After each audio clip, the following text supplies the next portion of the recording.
question involves WikiLeaks' release of purported excerpts of Secretary Clinton's paid speeches, which she has refused to release, and one line in particular in which you, Secretary Clinton, purportedly say you need both a public and private position on certain issues. So, two from Virginia asks, is it okay for politicians to be two-faced? Is it acceptable for a politician to have a private stance on issues? Secretary Clinton, well, your 2 minutes. Right. As I recall, that was something I said about Abraham Lincoln after having seen the wonderful Steven Spielberg movie called Lincoln. It was a master class watching President Lincoln get the Congress to approve the 13th Amendment. It was principled and it was strategic. And I was making the point that it is hard sometimes to get the Congress to do what you want to do, and you have to keep working at it. And yes, President Lincoln was trying to convince some people. He used some arguments. Convincing other people, he used other arguments. That was a great, I thought, a great display of presidential leadership. But, you know, let's talk about what's really going on here, Martha, because our intelligence community just came out and said in the last few days that the Kremlin, meaning Putin and the Russian government, are directing the attacks, the hacking on American accounts to influence our election. And WikiLeaks is part of that, as are other sites where the Russians hack information. We don't even know if it's accurate information, and then they put it out.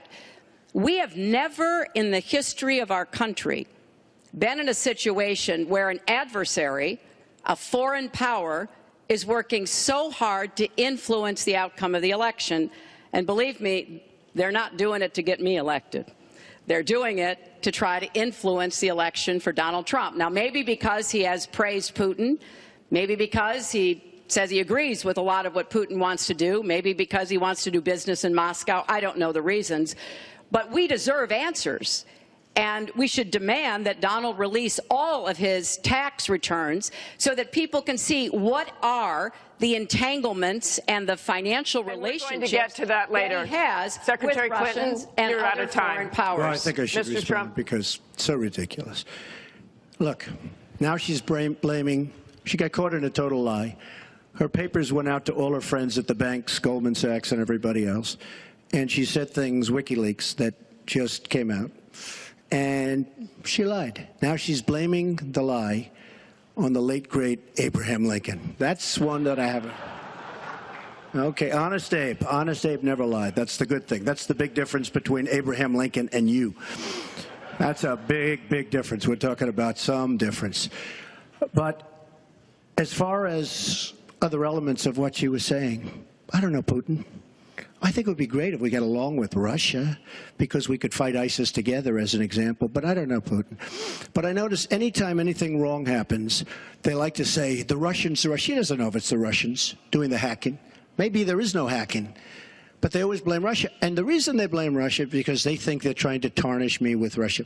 I know nothing about Russia. I know about Russia, but I know nothing about the inner workings of Russia. I don't deal there. I have no businesses there. I have no loans from Russia.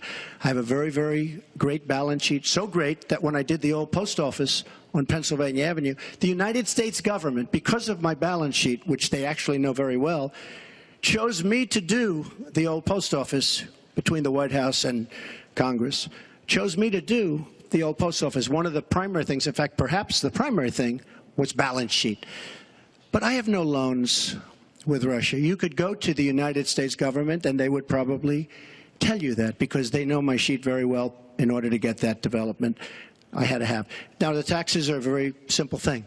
As soon as I have, first of all, I pay hundreds of millions of dollars in taxes. Many of our friends took bigger deductions. Warren Buffett took a massive deduction. Soros, who's a friend of hers, took a massive deduction. Many of the people that are giving her all this money that she can do many more commercials than me took massive deductions. I pay hundreds of millions of dollars in taxes. But as soon as my routine audit's finished, I'll release my returns. I'll be very proud to. They're Thank you, Mr. Trump.